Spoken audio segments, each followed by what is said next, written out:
शिवानी और आप देख रहे हैं बीजापुर एक्सप्रेस। चलते हैं खबरों की ओर।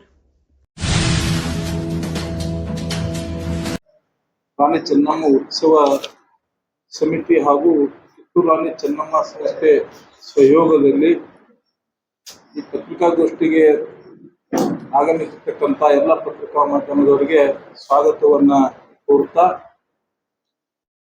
ಈ ಪತ್ರಿಕಾಗೋಷ್ಠಿಯನ್ನ ಉದ್ದೇಶಿಸಿ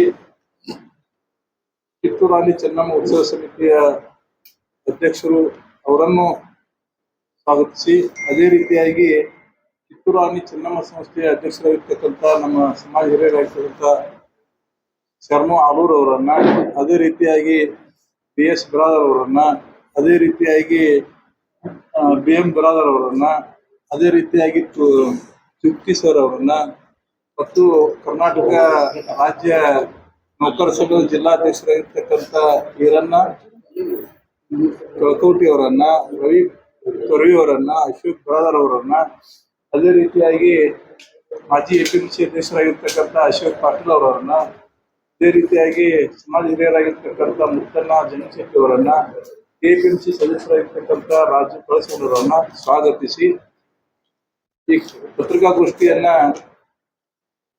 ಪಂಚಮಸಾಲಿ ಪ್ರತಿಭಾ ಪುರಸ್ಕಾರದ ಉದ್ದೇಶಗಳು ಬಗ್ಗೆ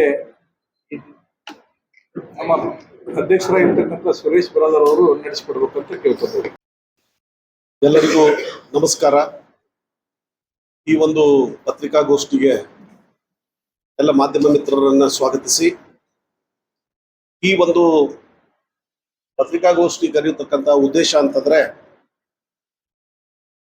ದಿನಾಂಕ 31 ರವಿವಾರದಂದು 31/5/2026 ಬೆಳಿಗ್ಗೆ 10 ಗಂಟೆಗೆ ಕಿತ್ತೂರು ರಾಣಿ ಚೆನ್ನಮ್ಮ ಸಮುದಾಯ ಭವನದಲ್ಲಿ ಪ್ರಥಮ ಬಾರಿಗೆ ವಿಜಯಪುರ ಜಿಲ್ಲಾ ಮಟ್ಟದ ಒಂದು SSLC ಮತ್ತು PUC ಹಾಗೂ CBSE ICSE ವಿದ್ಯಾರ್ಥಿಗಳಿಗೆ ಯಾರು 90% ಮೇಲ್ಪಟ್ಟು ಅಂಕಗಳನ್ನ, ಅದು SSLC ಯಲ್ಲಿ ಆಗಿರ್ಬೋದು, PUC ಯಲ್ಲಿ ಆಗಿರ್ಬೋದು ಹಾಗೂ CBSE ಯಲ್ಲಿ 85% ಮೇಲ್ಪಟ್ಟು ಯಾವ ವಿದ್ಯಾರ್ಥಿಗಳು ಸಾಧನೆಯನ್ನ ಮಾಡಿದ್ದಾರೆ, ಅಂಕಗಳನ್ನು ಪಡೆದುಕೊಂಡಿದ್ದಾರೆ, ಅಂಥವರಿಗೆ ವೀರಶೈವ ಲಿಂಗಾಯತ ಪಂಚಮಸಾಲಿ ಸಮಾಜದ ವತಿಯಿಂದ ಪ್ರತಿಭಾ ಪುರಸ್ಕಾರವನ್ನ ಹಮ್ಮಿಕೊಳ್ಳಲಾಗಿದೆ. ಈ ಒಂದು ಪ್ರತಿಭಾ ಪುರಸ್ಕಾರವನ್ನ ಎಲ್ಲಾ ಸಮಾಜದವರು ತಮ್ಮ ತಮ್ಮ ವಿದ್ಯಾರ್ಥಿಗಳ ಒಂದು ಸಾಧನೆಯನ್ನ ಗುರುತಿಸಿ ಮಾಡತಕ್ಕಂತಹ ಒಂದು ಕರ್ತವ್ಯ. ಹಾಗೇನೆ ಪಂಚಮಸಾಲಿ ಸಮಾಜವೂ ಕೂಡ ಈ ಒಂದು ವಿದ್ಯಾರ್ಥಿಗಳನ್ನ ಗುರುತಿಸಿ ಅವರಿಗೆ ಸನ್ಮಾನಿಸ್ತಕ್ಕಂತಹ ಒಂದು ಕಾರ್ಯಕ್ರಮವನ್ನು ನಾವು ಹಮ್ಮಿಕೊಂಡಿದ್ದೀವಿ. ಈ ಕಾರ್ಯಕ್ರಮ ಕರ್ನಾಟಕ ರಾಜ್ಯ ಕಿತ್ತೂರು ರಾಣಿ ಚೆನ್ನಮ್ಮ ಉತ್ಸವ ಪಂಚಮಸಾಲಿ ಸಂಘ ಹಾಗೂ ಕಿತ್ತೂರು ರಾಣಿ ಚೆನ್ನಮ್ಮ ಸಂಸ್ಥೆ ಮತ್ತು ಅದೇ ರೀತಿಯಾಗಿ ಈ ಒಂದು ಕಿತ್ತೂರು ರಾಣಿ ಚೆನ್ನಮ್ಮ ಪಂಚಮಸಾಲಿ ನೌಕರರ ಕ್ಷೇಮಾಭಿವೃದ್ಧಿ ಸಂಘದ ವತಿಯಿಂದ ಈ ಕಾರ್ಯಕ್ರಮವನ್ನ ನಾವು ಹಮ್ಮಿಕೊಳ್ತಾ ಇದ್ದೀವಿ. ಈಗಾಗಲೇ ನಾವು ಈ ಒಂದು ಸಾಧಕರ ಒಂದು ಅರ್ಜಿಗಳನ್ನು ಆಹ್ವಾನಿಸಿದಾಗ ಸುಮಾರು 350ಕ್ಕಿಂತಲೂ ಹೆಚ್ಚಿನ ಪ್ರತಿಭಾವಂತ ವಿದ್ಯಾರ್ಥಿಗಳು ಈ ಒಂದು ಪ್ರತಿಭಾ ಪುರಸ್ಕಾರಕ್ಕೆ ಅರ್ಹರಾಗಿದ್ದಾರೆ ಅಂತೇಳಿ ಹೇಳಲಿಕ್ಕೆ ಬಹಳ ಸಂತೋಷ ಅನಿಸ್ತದೆ. ವಿಶೇಷವಾಗಿ ಅಂತಂದ್ರೆ ಈ ಪ್ರತಿಭಾ ಪುರಸ್ಕಾರ ವಿದ್ಯಾರ್ಥಿಗಳಿಗೆ ಯಾಕೆ ಕೊಡಬೇಕು?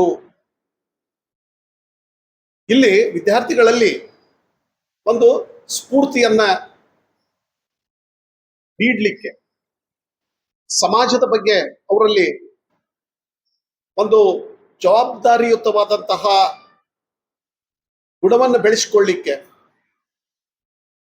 ಮತ್ತು ಸಮಾಜದೊಳಗಿರ್ತಕ್ಕಂತಹ ಈ ಒಂದು ಬಡ ವಿದ್ಯಾರ್ಥಿಗಳಿಗೆ ಗುರುತಿಸ್ತಕ್ಕಂತಹ ಒಂದು ಕೆಲಸವನ್ನ ಈ ಒಂದು ಪಂಚಮಸಾಲಿ ಸಮಾಜದ ಎಲ್ಲ ಇಲ್ಲಿ ಕೂತಂತಹ ಮುಖಂಡರು ಮಾಡಿದ್ದಾರೆ. ಹೀಗಾಗಿ ಈ ಒಂದು ಪ್ರತಿಭಾ ಪುರಸ್ಕಾರವನ್ನ ನೀಡುವುದರ ಜೊತೆಗೇನೆ ಬಡ ವಿದ್ಯಾರ್ಥಿಗಳಿಗೆ ಹೆಚ್ಚಿನ ವ್ಯಾಸಂಗಕ್ಕಾಗಿ ಒಂದು ಅವರಿಗೆ ಅವಶ್ಯಕವಾಗಿರತಕ್ಕಂತಹ ಒಂದು ಸ್ಕಾಲರ್ಶಿಪ್ ಅನ್ನು ಕೊಡತಕ್ಕಂತಹ ಒಂದು ವಿಚಾರವನ್ನು ಕೂಡ ನಾವು ಹೊಂದಿದ್ದೀವಿ. ಮತ್ತು ಯಾವುದೇ ಒಂದು ಸಮಾಜದೊಳಗ ಒಂದು ಒಗ್ಗಟ್ಟು ಬರಬೇಕಪ್ಪ ಅಂತಂದ್ರೆ ಇಂತಹ ವೇದಿಕೆಗಳಲ್ಲಿ ಬಂದು ವಿಚಾರ ವಿನಿಮಯವನ್ನು ಮಾಡಿಕೊಂಡಾಗ ಈ ಒಂದು ಐಕ್ಯತೆಯನ್ನು ತರಲಿಕ್ಕೆ ಸಾಧ್ಯ ಆಗ್ತದೆ. ಅದಕ್ಕೆ ನಾವು ಸ್ವಾತಂತ್ರ್ಯ ಹೋರಾಟದ ಸಂದರ್ಭದೊಳಗೂ ಕೂಡ ಬಾಲಗಂಗಾಧರ ತಿಲಕ್ ಅವರು ಈ ಒಂದು ಗಜಾನನ ಉತ್ಸವ ಏನು ಮಾಡಿ ಎಲ್ಲ ಸಮಾಜದ ಒಳಗೆ ಒಂದು ಒಗ್ಗಟ್ಟನ್ನ ಯಾವ ರೀತಿಯಾಗಿ ಮೂಡಿಸಿದ್ರು, ಹಾಗೇನೆ ಇಂತಹ ಒಂದು ಕಾರ್ಯಕ್ರಮಗಳು ಸಹಜವಾಗಿ ಸಮಾಜದೊಳಗೆ ಒಗ್ಗಟ್ಟನ್ನ ತರುವಲ್ಲಿ ಅದು ನಮಗೆ ಸಹಾಯಕವಾಗ್ತದೆ ಅಂತೇಳಿ ಈ ಸಂದರ್ಭದಲ್ಲಿ ಹೇಳಿಕ್ ಬಯಸ್ತೇನೆ. ಮತ್ತು ಇದರ ಜೊತೆಗೇನೆ ಈ ಒಂದು ಸಂಘಟನೆಯ ವತಿಯಿಂದ ಅನೇಕ ಬೇರೆ ಬೇರೆ ಕಾರ್ಯಗಳನ್ನು ಕೂಡ ಹಮ್ಮಿಕೊಳ್ಳಲಾಗ್ತಾ ಇದೆ. ಅದು ಕಿತ್ತೂರಾಣಿ ಚೆನ್ನಮ್ಮಳ ವಿಜಯೋತ್ಸವವಾಗಿರ್ಬೋದು, ಮತ್ತು ಮುಂದಿನ ದಿನಮಾನಗಳಲ್ಲಿ ಬೇರೆ ಬೇರೆ ಇಲಾಖೆಗಳಲ್ಲಿ ಸಾಧನೆಯನ್ನು ಮಾಡಿದಂತಹವರು, ವಿವಿಧ ಬೇರೆ ಬೇರೆ ಕ್ಷೇತ್ರದೊಳಗೆ ಸಾಧನೆ ಮಾಡಿದಂತಹ ಸಮಾಜ ಬಾಂಧವರನ್ನ ಗುರುತಿಸಿ ಪದವಿಯಲ್ಲಿಯೂ ಕೂಡ ಅದು ಇಂಜಿನಿಯರಿಂಗ್ ಆಗಿರ್ಬೋದು, BA ಆಗಿರ್ಬೋದು, BSc, BCom, ಮೆಡಿಕಲ್, ಯಾವುದೇ ಕ್ಷೇತ್ರದೊಳಗೆ ವಿಶ್ವವಿದ್ಯಾಲಯದ ಮಟ್ಟದೊಳಗೆ ಏನಾದರೂ ಒಂದು ಸಾಧನೆ ಮಾಡಿದ್ರೆ, ವಿಶೇಷವಾದಂತಹ ಸಾಧನೆ ಮಾಡಿದ್ರೆ ಅಂಥವರನ್ನು ಕೂಡ ಕರೆದು ಸನ್ಮಾನಿಸ್ತಕ್ಕಂತಹ ಒಂದು ಕಾರ್ಯವನ್ನ ನಾವೆಲ್ಲ ಈ ಒಂದು ಸಮಾಜದ ಮುಖಂಡರು ತೀರ್ಮಾನಿಸಿದ್ವಿ. ಮತ್ತು ಇದ್ರ ಜೊತೆಗೆ ಬಹಳ ಇನ್ನೊಂದು ಏನಂತಂದ್ರೆ, ರೈತರ ಪರವಾಗಿ ಕೆಲವೊಂದು ಕಾರ್ಯಾಗಾರಗಳನ್ನು ಹಮ್ಮಿಕೊಳ್ಳೋದು, ಕಾರ್ಯಾಗಾರಗಳನ್ನು ಹಾಕಿಕೊಂಡು ರೈತರು ಯಾವ ರೀತಿಯಾಗಿ ಇವತ್ತಿನ ದಿನಮಾನಗಳಲ್ಲಿ ಟೆಕ್ನಾಲಜಿಯನ್ನ ಅಗ್ರಿಕಲ್ಚರ್ದೊಳಗೆ ಹೆಂಗ್ ಅಡಾಪ್ಟ್ ಮಾಡ್ಕೊಳ್ಳಿಕ್ ಸಾಧ್ಯದ. ಸೊ ಇಂಥ ಹಲವಾರು ವಿಚಾರಗಳನ್ನು ಇಟ್ಟುಕೊಂಡು ಈ ಒಂದು ಸಾಮಾಜಿಕವಾಗಿ ಏನು ಸಮಾಜಕ್ಕೆ ಅವಶ್ಯಕತೆ ಅದ ಅಂತಹ ಚಟುವಟಿಕೆಗಳಿಗೆ ಸ್ಪಂದಿಸಬೇಕು ಅಂತ ಹೇಳಿ ನಾವು ಈ ಕಾರ್ಯಕ್ರಮವನ್ನ, ಇಂತಹ ಕಾರ್ಯಕ್ರಮಗಳನ್ನು ಹಮ್ಮಿಕೊಳ್ಳಲಿಕ್ಕೆ ನಾವು ನಿರ್ಧರಿಸಿದ್ದೇವೆ. ಸೊ ಪ್ರಥಮ ಹಂತವಾಗಿ ಈ ಒಂದು 31ನೇ ತಾರೀಕು ಮೇ 2026ರಂದು ಬೆಳಿಗ್ಗೆ 10 ಗಂಟೆಗೆ ಮತ್ತೊಮ್ಮೆ ನಾನು ಹೇಳ್ತಾ ಇದ್ದೀನಿ, ಕಿತ್ತೂರಾಣಿ ಚೆನ್ನಮ್ಮ ಸಮುದಾಯ ಭವನದಲ್ಲಿ, ಕಲ್ಯಾಣ ಮಂಟಪದಲ್ಲಿ ಈ ಒಂದು SSLC ಮತ್ತು CBSE ಮತ್ತು PUC ವಿದ್ಯಾರ್ಥಿಗಳಿಗೆ ಈ ಒಂದು ಪ್ರತಿಭಾ ಪುರಸ್ಕಾರವನ್ನು ನಾವು ಹಮ್ಮಿಕೊಂಡಿದ್ದೀವಿ.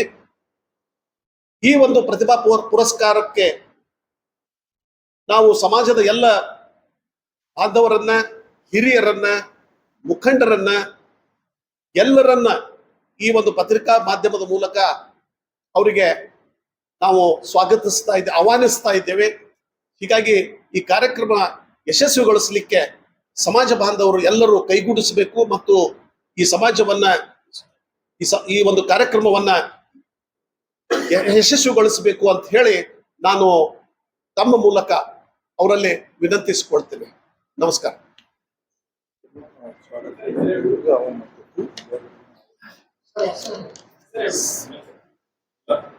ಇಲ್ಲಿ ನಾಲಿದ್ದವ್ರದ್ದು.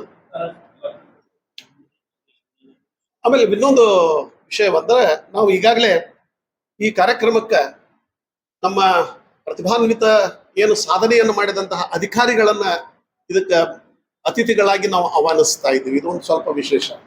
ಮತ್ತು ಈ ಕಾರ್ಯಕ್ರಮದಲ್ಲಿ ಈ ಪತ್ರಿಕಾಗೋಷ್ಠಿಯಲ್ಲಿ ಒಂದು ನಮ್ಮ ಕಿತ್ತೂರಾಣಿ ಕಲ್ಯಾಣ ಮಂಟಪದ ಅಧ್ಯಕ್ಷರಾದಂತಹ ಶರಣು ಆಲೂರ್ ಅವರಿದ್ದಾರೆ, ಉಪಾಧ್ಯಕ್ಷರಾದಂತಹ BS ಬಿರಾದಾರ್ ಅವರಿದ್ದಾರೆ, ನಿರ್ದೇಶಕರಾದಂತಹ ವೀರಣ್ಣ ಜುಗತಿ ಅವರಿದ್ದಾರೆ, ಆಮೇಲೆ ಅದೇ ರೀತಿಯಾಗಿ ವೀರಣ್ಣ ಹಾಲ್ಕೌಟಿಗೆ ಅವರಿದ್ದಾರೆ, ವೀರಭದ್ರಪ್ಪ ಹಾಲ್ಕೌಟಿಗೆ ಅವರು, ಆಮೇಲೆ ರವಿ ತೊರ್ವಿ ಅವರಿದ್ದಾರೆ, ನಮ್ಮ ಕಿತ್ತೂರಾಣಿ ಚೆನ್ನಮ್ಮದ ನಿರ್ದೇಶಕರವರು, ಆಮೇಲೆ ನಮ್ಮ ಅಶೋಕ್ ಸರ್ ಇದ್ದಾರೆ, ಅಶೋಕ್ ಬಿರಾದಾರ್ ಸರ್, ಅದೇ ರೀತಿಯಾಗಿ ನಮ್ಮ BM ಬಿರಾದಾರ್ ಅವರಿದ್ದಾರೆ, ಮತ್ತು ಅಶೋಕ್ ಗೌಡ ಪಾಟೀಲ್ ಅವರಿದ್ದಾರೆ, ಮತ್ತು ಮುತ್ತುರಾಜ್ ಜಗನ್ ಶೆಟ್ಟಿ ಅವರು ಇದ್ದಾರೆ, ರಾಜು ಕಳಿಸ್ಕೊಂಡವರು, ಆಮೇಲೆ ಇದ್ರ ಜೊತೆಗೆ ನಮ್ಮ ಪ್ರಧಾನ ಕಾರ್ಯದರ್ಶಿಗಳಾದಂತಹ ಹನುಮಲ್ ಸಾರ್ವಾಡ್ ಅವರು ಕೂಡ ಇದ್ದಾರೆ. ಮತ್ತು ಈ ಒಂದು ಕಾರ್ಯಕ್ರಮವನ್ನ ಎಲ್ಲರೂ ಕೂಡಿ ಜಂಟಿಯಾಗಿ ಈ ಕಾರ್ಯಕ್ರಮವನ್ನ ನಾವೆಲ್ಲ ಕೂಡಿ ಮಾಡ್ತಾ ಇದ್ದೀವಿ. ಮತ್ತು ಈ ಕಾರ್ಯಕ್ರಮ ಯಶಸ್ವಿ ಆಗಲಿ ಅಂತ ಹೇಳಿ ನಾನು ಎಲ್ಲ ಸಮಾಜ ಬಾಂಧವರಲ್ಲಿ ವಿನಂತಿಸಿಕೊಳ್ತೀನಿ. ಅದಕ್ಕೆ ತಾವೆಲ್ಲರೂ ಬಂದು ಸಹಕರಿಸ್ಬೇಕಂತ ಹೇಳಿ ಮತ್ತೊಮ್ಮೆ ನಮ್ಮನ್ನ ನಾನು ವಿನಂತಿಸಿಕೊಳ್ತಾ, ಮತ್ತು ಈ ಒಂದು ಕಾರ್ಯಕ್ರಮಕ್ಕೆ ಈ ಒಂದು ಪತ್ರಿಕಾ ಮಾಧ್ಯಮದ ಎಲ್ಲ ತಮ್ಮನ್ನು ಕೂಡ ಅವತ್ತ ನಾವು ಈಗ ಸ್ವಾಗತಿಸ್ತಾ ಇದ್ದೀನಿ. ಸೊ ದಯವಿಟ್ಟು ತಾವು ಕೂಡ ಆ ಕಾರ್ಯಕ್ರಮಕ್ಕೆ ಬಂದು ಆ ಒಂದು ಕಾರ್ಯಕ್ರಮವನ್ನು ಯಶಸ್ವಿಗೊಳಿಸಬೇಕು ಅಂತ ಹೇಳಿ ನಾನು ತಮ್ಮಲ್ಲಿ ಕೂಡ ವಿನಂತಿಸಿಕೊಳ್ತೇನೆ. ನಮಸ್ಕಾರ. ಇಲ್ಲ, ಆ ರೀತಿ ನಮ್ಮ ಸಮಾಜ ಹಿರಿಯರಾಗಿರ್ತಕ್ಕಂಥ ಶರಣವನ್ನ ಆಲೂರ್ ಅವರು ಒಂದೆರಡು ವಿಷಯ ನಮ್ಮ ಮೂಲಕ ಕೇಳ್ಕೊಂಡ್ರೆ ಎಲ್ಲ ಒಂದು ಪ್ರಚಾರ ಮಾಡಿ ಎಲ್ಲ ಸಮಸ್ತ ಪ್ರತಿಭಾವಂತ ವಿದ್ಯಾರ್ಥಿಗಳು ಬರೋಕ್ಕೊಂದು ಅವಕಾಶ ಮಾಡ್ತೀವಿ.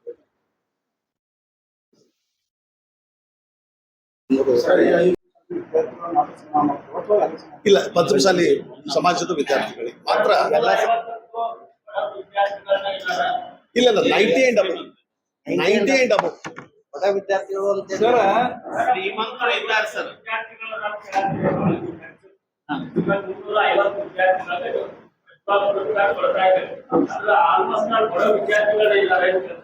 ಇಲ್ಲ ಸರ್, ಎಲ್ಲಾ ವರ್ಗದ ನಮ್ಮ ಸಮಾಜ ಎಲ್ಲಾ ವರ್ಗದ ಜನಾಂಗಗಳಿದ್ದಾರ. ಬಟ್ ನಮ್ ಸರ್ ಏನ್ ಹೇಳಿದ್ರು, ಬಡ ವಿದ್ಯಾರ್ಥಿಗಳಿಗೆ ನಮ್ಮ ಸಮಾಜದ ಹಿರಿಯರು ಏನದಾರಲ್ಲ ಅವರು ಹೈಯರ್ ಎಜುಕೇಶನ್ ಮಾಡ್ತಿದ್ರೆ ಅವರು ಅತಿ ಫೀ ಕಟ್ಟುದೊಂದು ಇದು ಇರ್ಲಿಲ್ಲ ಅಂದ್ರ ಸಮಾಜದ ಎಲ್ಲ ಹಿರಿಯರು ಕೂತ್ಕೊಂಡು ಅದನ್ನ ಏನಾದ್ರು ವ್ಯವಸ್ಥೆ ಮಾಡ್ತೀವಿ ಅಂತ ಹೇಳಿದ್ರು ಅಷ್ಟೇ. ಈಗ ಎಲ್ಲರೂ ಯಾರ್ಯಾರು 90 and above ಸ್ಕೋರ್ ಮಾಡಿದಾರೆ ಎಲ್ಲರಿಗೆ ಸನ್ಮಾನ ಮಾಡ್ತಕ್ಕಂಥ ಕಾರ್ಯಕ್ರಮ. 90 CBSE 85 and above. CBSE 85, SSLC ಮತ್ತು PUC 90.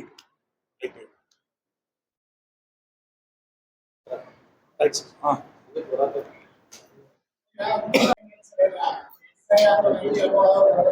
ಇಲ್ಲ, ಅವ್ರು ಅಪ್ಲಿಕೇಶನ್ ಹಾಕ್ತಾರೆ. ಸರ್ ಫೋನ್ ಮುಖಾಂತರ ಕಾಂಟ್ಯಾಕ್ಟ್ ಇವತ್ತಿನಿಂದ ಅವರಿಗೆಲ್ಲ ನಾವು ಮಾಹಿತಿಯನ್ನು ನೀಡ್ತೀವಿ. ಟೈಮಿಂಗ್ ಮತ್ತು ಸ್ಥಳ ಇನ್ನೊಂದ್ಸತಿ ನಾವು ಪರಿಚಯಪಡಿಸಿ ಎಲ್ಲರನ್ನು ನಾವು ಪರ್ಸನಲ್ ಆಗಿ ಪಂಚಮಸಾಲಿ ಸಮಾಜ ವಿದ್ಯಾರ್ಥಿಗಳು ಅದು ಸಮಾಜ ಮೀಡಿಯಾ ಮುಖಾಂತರ 5 ನಂಬರ್ ಕೊಟ್ಟಿದ್ದೇವ್ರಿ. ಈಗ ಆಲ್ರೆಡಿ ನಮ್ಗೆ ರೀಚ್ ಆಗಿದ್ದಾರೆ ಅವರು. ಈ ನಂಬರ್ ಬಂದು 350.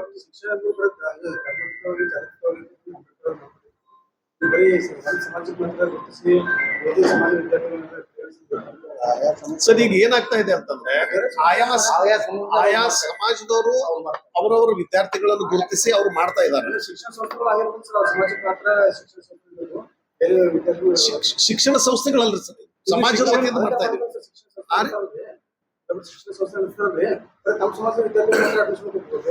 ಇಲ್ಲ ಅಲ್ಲ, ಅಲ್ಲಿ ಬರುವುದೇ ಇಲ್ಲ, ಪ್ರಶ್ನೆ ಬರುವುದಿಲ್ಲ. ಇಲ್ಲ ಹಂಗ್ ಮಾಡ್ಲಿಕ್ಕೆ ಬಂದ್ ಬರ್ತದೆ. ಇದು ಸಮಾಜದ ವತಿಯಿಂದ ಇರೋದ್ರಿಂದ ಸಮಾಜಕ್ಕೆ ಸೀಮಿತ. ಮೊನ್ನೆ ಬಹುಜನ ದಲಿತ ಸಮಾಜದವರು ಅವರೆಲ್ಲ ಎಲ್ಲಾ ಸಮಾಜದವರು ತಗೊಂಡು ವಿದ್ಯಾರ್ಥಿಗಳು ಯಾರ್ಯಾರು ಅವ್ರಿಗೆಲ್ಲ ಸನ್ಮಾನ ಮಾಡುವ ಕಾರ್ಯಕ್ರಮ ಮತ್ತು ಪ್ರೋತ್ಸಾಹ ನೀಡುವ ಕಾರ್ಯಕ್ರಮ. ನಿಮ್ ಸಮಾಜ ದೊಡ್ಡದಿದೆ ಸರ್, ಆದ್ರೂ ನಿಮ್ ಸಮಾಜದ ಮತ್ತೆ ಬೇರೆ ಸಮಾಜದ ಅಂದ್ರೆ ಈಗ ದಲಿತರಾಗಿರ್ಬೋದು, ಹುಡುಗರಾಗಿರ್ಬೋದು, ಎಲ್ಲ ವಿದ್ಯಾರ್ಥಿಗಳಿಗೆ ನೀವು ಪ್ರೋತ್ಸಾಹ ನೀಡುವಂತ ಕೆಲಸ ಮೇಡಮ್, ಈಗ ಒಂದು ಈ ಸದ್ಯ ನಮ್ದು ಪ್ರಾರಂಭ ಆಗಿದೆ. ಇದು ಮೊಟ್ಟ ಮೊದಲನೇದಾಗಿ ಸಮಾಜಕ್ಕೆ ಸೀಮಿತವಾಗಿ ಈ ಕಾರ್ಯಕ್ರಮ ಮಾಡ್ತಾ ಇದ್ದೀವಿ. ಮುಂದಿನ ದಿನಮಾನಗಳ ನಿಮ್ ಸಜೆಷನ್ ಏನದಲ್ಲ, ಅದು ಆಕ್ಚುಲಿ ನನಗೂ ಲೈಕ್ ಆಗಿದೆ. ಆ ಒಂದು ನಿಮ್ಮ ಒಂದು ಸಲಹೆಯನ್ನ ನಾವು ಗಮನಕ್ಕೆ ತಗೊಳ್ತೀವಿ. ಮುಂದಿನ ದಿನಮಾನಗಳಲ್ಲಿ ಅದು ಆ ಒಂದು ಕಾರ್ಯಕ್ರಮವನ್ನು ಕೂಡ ನಾವು ಮಾಡ್ಲಿಕ್ಕೆ ಪ್ರಯತ್ನ ಅದನ್ನ ಮಾಡ್ತೀವಿ. ಅಂದ್ರೆ ಇದು ಮೊಟ್ಟ ಮೊದಲನೇ ಒಂದು ಇದು ಇರುವುದರಿಂದ ಈಗ ನಮಗ